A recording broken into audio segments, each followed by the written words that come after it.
Paz do Senhor Jesus, irmãos. Vamos abrir a Bíblia, irmão, no tema da campanha. 2 Crônicas 7, irmãos. Vamos ler a partir do verso 12. E o Senhor apareceu de noite a Salomão. Apareceu que quando, irmão? De noite. O Senhor fala de noite, viu? Às vezes nas trevas, da escuridão, da luta, o Senhor aparece de noite. Esse de noite aqui era sonho, apareceu de noite. Mas esse de noite também quer dizer que ele aparece nos momentos de luta, de negridão, né? E apareceu o Senhor de noite a Salomão e disse: ouvi a tua oração e escolhi para mim este lugar para a casa de sacrifício. Ao 13, se eu fechar os céus e não houver chuva, ou se ordenar os gafanhotos que consumam a terra, ou se enviar a peste entre o meu povo. Verso 14, e se o meu povo que se chama pelo meu nome se humilhar e orar, e buscar a minha face e se converter dos seus maus caminhos, então eu ouvirei dos céus, perdoarei os seus pecados e sararei a sua terra. Agora estarão abertos meus olhos e atentos meus ouvidos à oração deste lugar. Irmãos, eu quero meditar com vocês na palavra. Esse tema foi pautado aqui. Salomão, ele constrói o templo, faz uma obra magnífica, linda obra de Salomão, usado por Deus, constrói. E quando ele constrói o templo, ele ora junto com os sacerdotes, e o poder de Deus desce, irmão Adriano, e enche o templo da glória de Deus. Deus recebeu aquele templo, mas foi feito assim, nos mínimos detalhes. Deus gosta de detalhes, irmãos. É verdade. Tem coisas que os detalhes chamam a atenção, né? Os detalhes chamam a atenção. Alguém que faz alguma coisa para você pensando nos detalhes. Você já ganhou um presente assim? Pensando que alguém pensou nos detalhes para te presentear? Aquilo tem um valor, tem ou não tem? Alguém vai te dar uma coisa e nota aquilo que você gosta. Meu Deus do céu, eu tenho um amigo que sempre quando ele vai me dar um presente, eu não sei o que ele faz, eu acho que ele dedica tanto ali assim, para ver o que a gente quer, e quando o presente chega, é aquele presente que parece que foi pensado, estudado e traz aquele presente. Assim foi Salomão, que preparou tudo. Que tem pessoas que dão um presente para a gente, mas parece que ele vai lá e compra na primeira banca que ele achou. Pode ser até caro o presente, não é nem valor. Ele comprou o presente com tanto... um presente caro, mas foi aquele presente sem dedicação de amor. Agora tem coisas que às vezes não é nem o valor em si, mas é o cuidado que a pessoa teve daquilo que você gosta. Salomão, ele seguiu aquilo que Deus queria e ele constrói o templo de forma maravilhosa, atendendo os detalhes do requinte de um Deus poderoso, atendendo tudo que Deus queria e chamou a atenção pela beleza do templo. E o Senhor recebeu, diz assim: eu estou recebendo o templo que você construiu.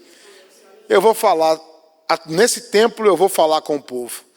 Se o povo orar aqui, de coração aberto, eu vou ouvir a oração desse povo.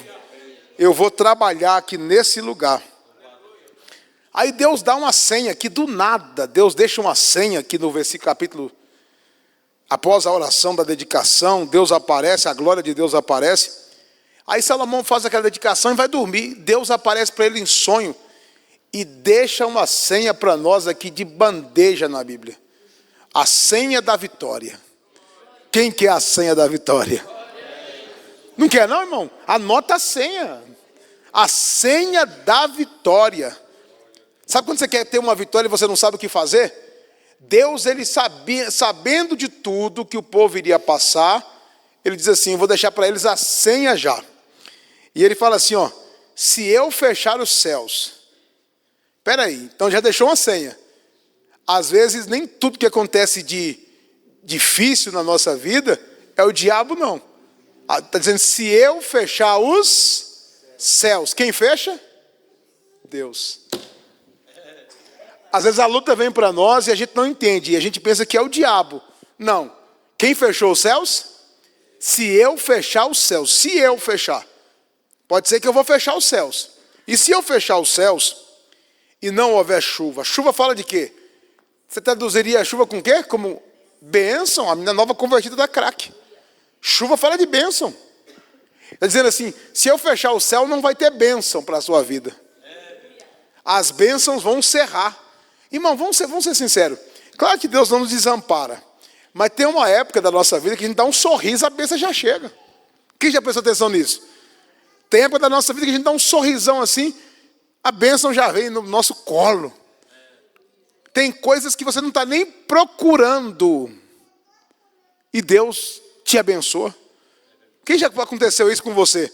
Você do nada vai fazer um negócio, não está nem pensando naquele negócio, de repente aparece algo e você fecha um negoção assim, que você fala assim, meu Deus, a bênção corre atrás da gente.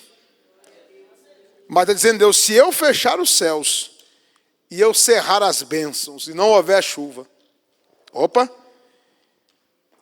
e se eu ordenar aos gafanhotos, quem é que ordena os gafanhotos? Se eu ordenar os tem gente que morre de medo das macumbas nas esquinas, de tudo. Mas está dizendo aqui que é Deus que fecha o céu, que é Deus que trava as bênçãos, e é Deus que ordena os gafanhotos. Quer ver? Falando de gafanhoto, quer ver que fala mais da Bíblia? Vamos lá para o livro de Joel, só para vocês lembrar um pouquinho. É Joel mesmo, né, irmãos? Vocês que são doutores em Bíblia, vamos lá para o livro de Joel. Essa Bíblia aqui é nova, para me achar o livro de Joel vai ser uma luta. As folhas estão ainda coladas. Capítulo 1 de Joel, versículo 4.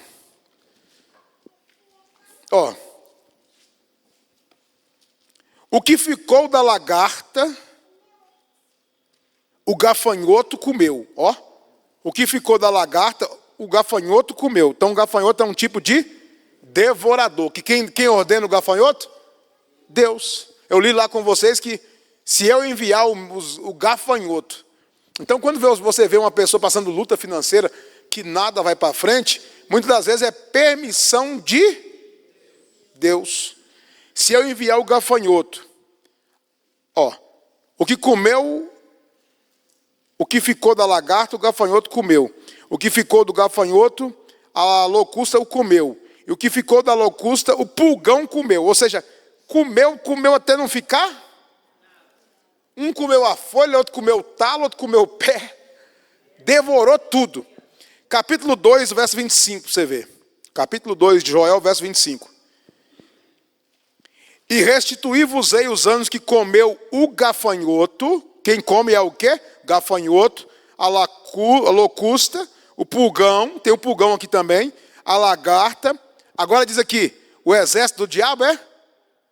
O meu grande exército que eu enviei contra vós.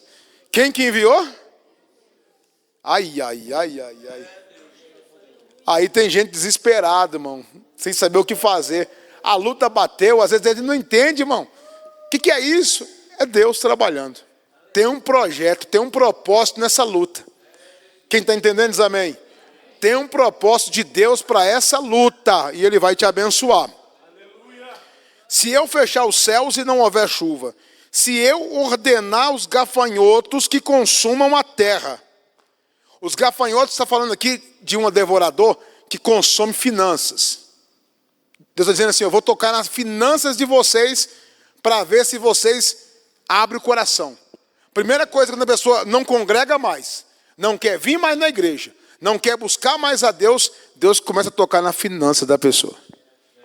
Ou às vezes Deus quer mais de nós e a gente tem mais para dar, tem mais para fazer, mas nós encolhemos e não queremos fazer a obra. Aí Ele permite a luta financeira primeiro. Ele permite o gafanhoto entrar. Já pensou? Esse tempo atrás, aqui nos países divisa com os estados do sul, Rio Grande do Sul, estava vindo uma nuvem de gafanhoto pela Argentina. Eles estavam tremendo na base, que era uma nuvem de gafanhoto. Para pesquisar depois para vocês verem, que aonde os gafanhotos entravam, não tinha nada que ficava. Eles comiam tudo. E quem que guarda a gente dos gafanhotos? É Deus. O gafanhoto só entra com a permissão de Deus.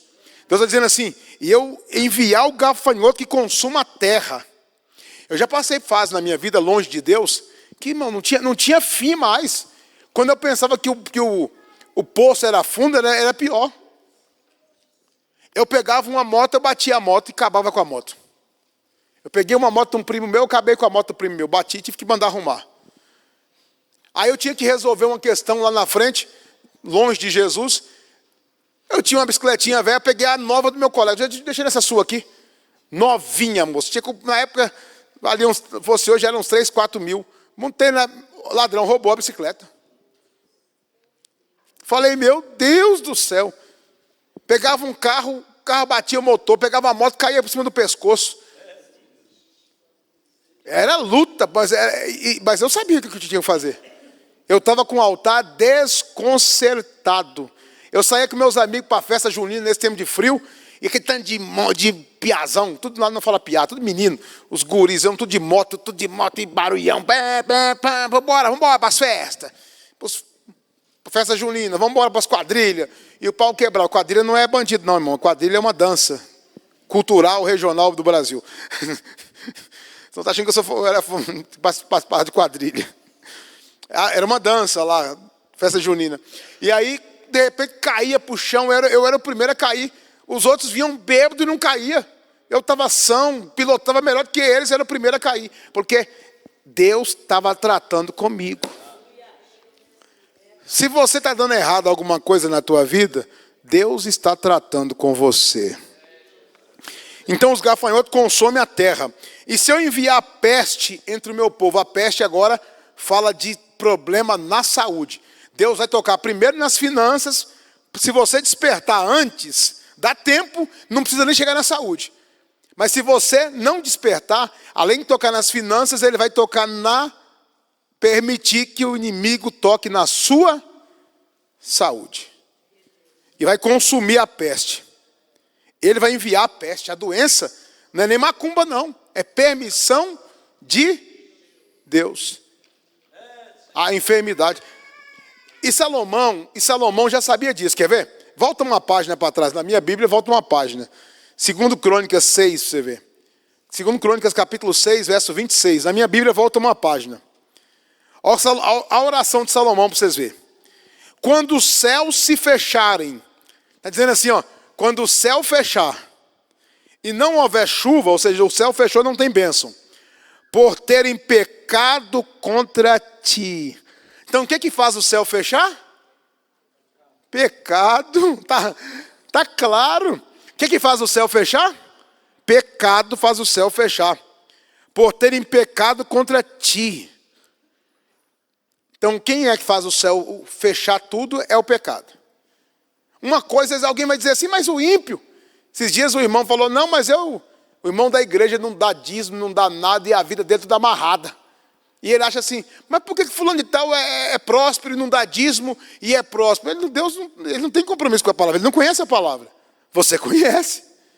Deus não trata com bastardo, trata com filho. É com nós. Com nós é que o negócio aperta se a gente pisar fora. O chinelo canta.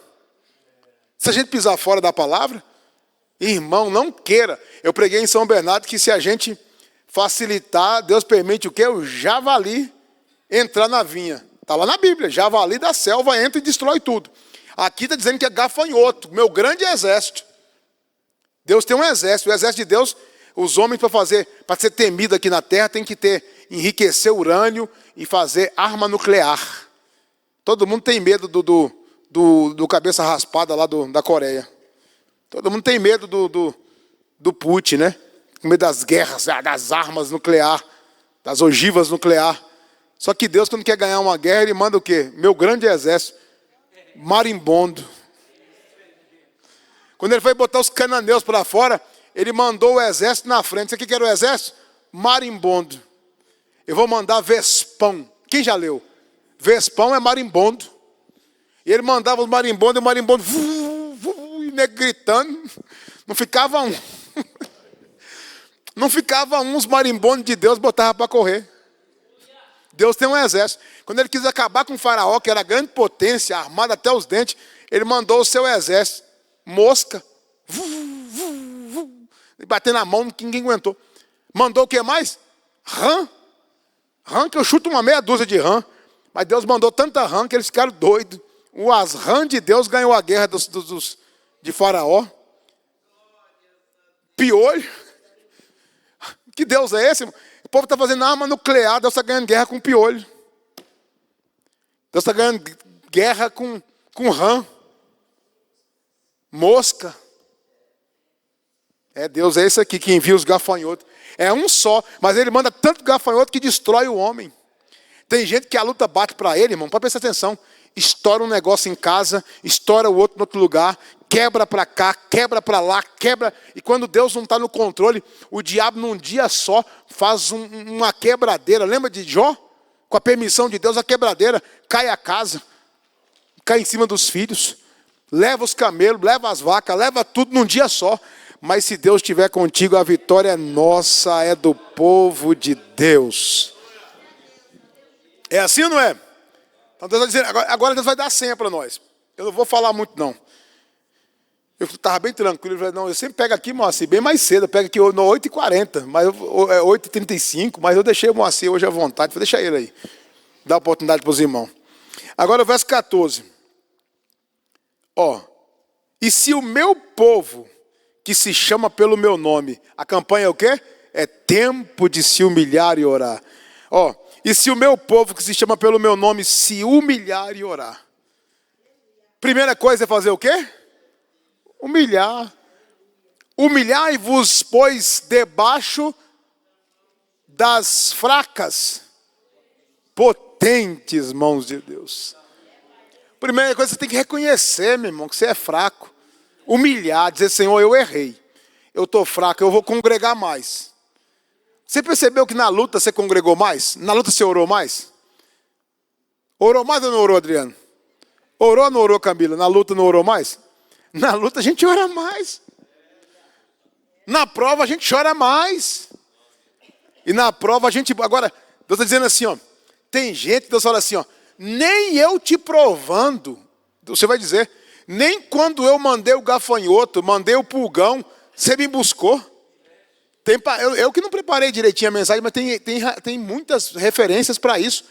De Deus tratando com o indivíduo, Tiago, tratando com ele, pesando a mão na vida dele, tudo travado, e a pessoa não busca a Deus. Então, está dizendo assim, o céu parou, não parou? Fechou. A chuva parou, o gafanhoto está aí. Se a pessoa não posicionar, gafanhoto não sai mais não, filho. O tempo não vai resolver não. Aí vai esperar que vai chegar o tempo que o gafanhoto vai embora. Vai não. Ele vai acabar com sua vida, vai acabar com tudo. Como é que vence então? Se humilhar e orar e buscar a minha face. Por que eu pensei assim? Primeiro humilhar, depois orar. Porque tem gente, irmão, eu lembro de um irmão, não vou falar o nome do santo não, porque pelo amor de Deus, internet vai longe, né? O camarada orava, irmão, eu era o pastor dele. Eu não orava nem uma unha daquele homem. Ele chegava na igreja e dizia assim, pastor, eu estou vindo do monte, eu orei 5 horas agora. E você acha que era mentira? Não. Ele orou 5 horas mesmo, mas ele era fariseu. Ele era exaltado. Ele achava que ele era melhor que todo mundo. A oração dele não subia nem 1 metro. Vazio até a tampa. O homem orava 5 horas e era vazio. Porque não adianta orar se você primeiro não se humilhar. É aí que está a senha, que muita gente não entende. Tem gente que ora e fala assim, lembra da Bíblia? Eu gosto de Bíblia, não vou pegar fora da Bíblia, não, para depois não falar que eu preguei fora. A Bíblia diz que 2 homens subiu para o templo para orar, e um começou a orar e falar, Senhor, eu não sou como esse publicano, eu dou dízimo, eu oferto, eu jejum 3 vezes por semana. E ele começou a orar e orar. Deus diz assim, eu não ouvi a oração dele. Mas o outro diz assim, Senhor, eu sou miserável, nem digno de olhar para cima eu sou. E batia no peito. Irmão, deixa eu falar com vocês uma coisa assim. Posso falar para vocês? Primeiramente nós temos que humilhar para depois orar. Primeiro desce do pedestral, primeiro se humilha. Primeiro você se enxerga que você não é nada. Você sabe qual as orações que eu mais obtive resposta? Sabe qual foi? Eu me lembro de um dia... meu pai morava no interior de Minas Gerais e eu fui para Belo Horizonte para o culto. Minha mãe falou assim, surgiu algo no pé do seu pai, tem uma semana que está de cama. E não consegue levantar da cama, não consegue pisar o pé no chão. E eu abri a igreja. O negócio é de ficar aberto o dia todo. Eu abri a igreja. Todo dia eu chegava mais cedo para abrir a igreja. E era uma igrejinha bem antiga. Hoje é a sede BH, é bonita, mas era um porão embaixo antigamente. Tinha um portãozão, uns 3 cadeados, eram 5 cadeados. Você abriu o portão lá de fora, uns 3 cadeados, mais uns 3. Eu estou lá destravando os cadeados. Tá, abri o primeiro, abri o segundo. Aí só eu e Deus na escada para descer, porque era um porão. Aí eu falei, Jesus, eu estou aqui hoje. Estou vindo para a tua casa. Só eu e Deus, falando nem assim. Eu abri a porta daqui da igreja aqui agora, vamos abrir a igreja. Usa o pastor Fidel, vai pregar daqui a pouco lá. Se o senhor puder, cura meu pai para mim, fazendo favor. Vou ficar muito feliz se eu fazer isso. Encerrei a oração. De repente, o pastor Fidel pregou a palavra e disse assim, tem um irmão aqui que o seu pai está de cama. Jesus vai curar ele. Naquele tempo não tinha culto transmitido, não existia. Agora estou pregando aqui, minha mãe está assistindo lá em Brasília. Acompanha eu já desde São Paulo, onde eu estou pregando e está lá ouvindo. Porque tem tudo transmitido hoje em dia. Naquele tempo não existia isso. No outro dia de manhã eu falei, mãe, como é que o pai amanheceu? Eu liguei para lá. Seu pai já levantou lavando quintal, lavando, molhando planta, regando as plantas. Não tem mais nada. Então você primeiro humilha. E depois você ora. Aí depois você busca a face de Deus. Buscar a face, o que é? É diferente de buscar as mãos. Deus está dizendo assim, eu cansei de ver você buscando as minhas bênçãos. A mão fala, diz a Bíblia que o servo, Salomão escreveu, que fica de olho para as mãos da sua senhora. Tem gente que fica de olho na mão de Deus. De olho na mão de Deus. O que Deus tem para me dar? Me dá. Mas buscar a face é interesse em conhecer o Senhor. Eu me lembro da minha irmã era pequenininha assim, ela ia conversar, minhas filhas também faziam isso, está conversando comigo, eu estava olhando para o outro lado, elas pegavam meu rosto e... Ou seja, na inocência de criança, quem já viu criança fazer isso? Pega o rosto da gente e puxa assim, querendo dizer, olha para mim, quero ver o rosto do Senhor olhando para mim. Assim que Deus está dizendo, olha para, busca a minha face. É um Moisés que tem tudo, mas dizer assim, mostra-me a tua glória. Mostra-me a tua glória. Então tem que buscar o quê? A face do Senhor. Aí depois vem algo mais, irmão, a senha é grande. Porque essa senha aqui é maiúscula, minúscula, caracteres, vários aqui. Porque vai dizer assim, tem que também se converter dos maus caminhos. Não pode ficar só na oração, na humilhação, que tem gente que humilha, que chora aqui, ó, põe a boca no põe a boca lá, até lamba o chão, e tenta orar, tanta humilhação. Mas levanta da oração e ele volta para casa sem mudança de vida. Não adianta também. Tem que se converter dos maus caminhos. Abandonar a vida pecaminosa. Quem está entendendo isso, amém? Aí Deus está dizendo assim, aí se vocês mudar de vida, eu vou perdoar os seus pecados e vou sarar a sua terra. Eu vou abrir a janela do céu para você. Irmão, tem coisa que a gente precisa fazer, não adianta. Tem demônio que você só expulsa ele. Não é dizendo assim, sai Satanás da minha vida. Você pode gritar até mais. Não, o sangue de Jesus tem poder. Sai demônio que ele não sai. Mas quando você conserta a sua vida, ele sai. Tem demônio que quando você oferta, dizima e busca a Deus, eu repreendo o devorador. Quando você consagra as primícias daquilo que você ganha para o Senhor, Ele abençoa a sua vida financeira. Quando você conserta seu altar, Deus põe uma cerca em volta da sua vida e das suas finanças e o diabo não lhe toca. Então está dizendo a palavra, eu escolhi você, eu santifiquei a sua vida, mas se você pecar, eu vou permitir a luta na sua vida. Que Deus tenha misericórdia de nós. Irmão, o pecado, ele é um negócio assim que eu digo que é igual cartão de crédito. Cartão de crédito com limite alto dá uma falsa sensação de poderio, né? Que você pode. Um dia chegou um irmãozinho para mim tirando onda. Meu cartão é mais de 100 mil o limite. Falei, daí, meu irmão, você tem que pagar se você comprar. Eu que não quero cartão desse valor alto, meu irmão, daí? O cartão é meu, eu posso comprar o que eu quiser. Eu falei, daí você pode pagar? Talvez você não tem um cartão, tem um limite, mas não pode pagar. Não adianta. Já pensou? Você viaja e vai passando o cartão, em todo lugar que você vai, passa o cartão. Pá, passou. Aí quando vier aquela fatura, meu irmão, é o pecado, a fatura chega, vai chegar ou não vai? E se você não pagar o cartão, o que eles fazem? Não, corta nada, meu irmão. Ele vem a outra fatura com juros, não sei de quantos por cento em cima. Bloqueia o cartão, bloqueia seu nome e manda mais juros em cima. Ou seja, seu nome está constante, você não tem mais moral em lugar nenhum. Chegou lá para dar para o cartão, está negado. Ou seja, aponta para aquela pessoa que pecou e agora quer orar. É um Sansão. Pecou, agora Deus me livra. Não, você está com o cartão, venceu o limite. Não tem mais nada. Você não tem mais nome diante de mim. E a fatura vai vindo, vai virando uma bola de neve.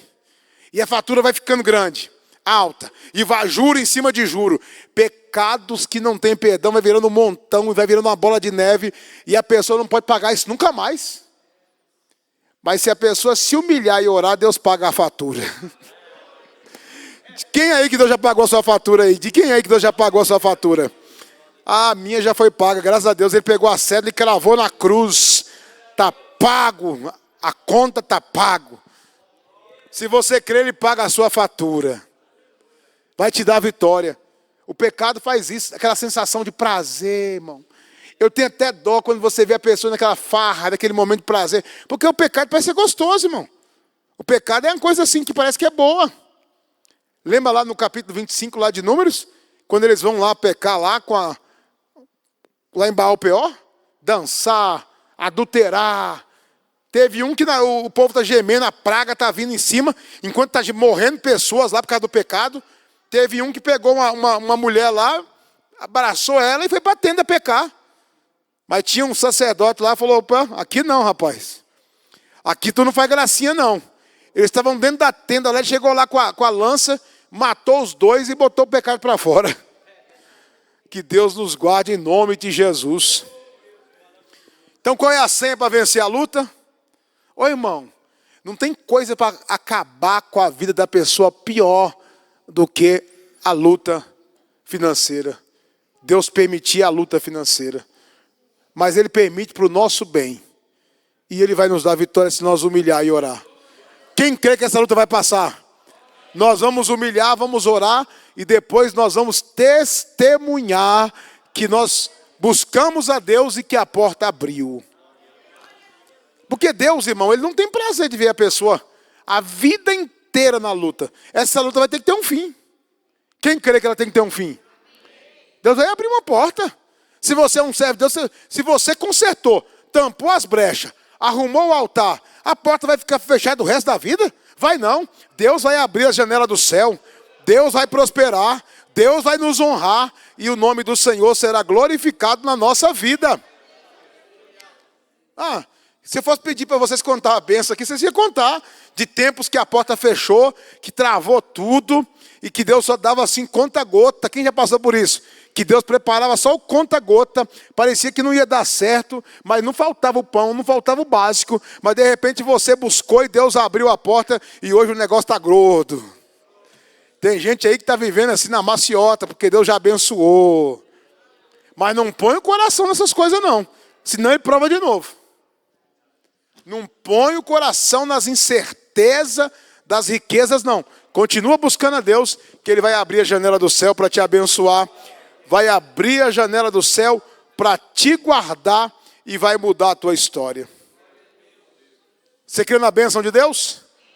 Um rapaz aqui no interior de São Paulo que estava desempregado e nada dava certo na vida do rapaz. Nada ia para frente. Procurava emprego, nada ia para frente, nada que ele fazia dava certo. Aí um dia Deus falou com ele assim, eu vou mudar a sua história. Ele falou, mas mudar como? Porque eu não tenho um capital para começar nada, emprego, já estou com uma certa idade, está difícil. Como é que isso vai abençoar a minha vida?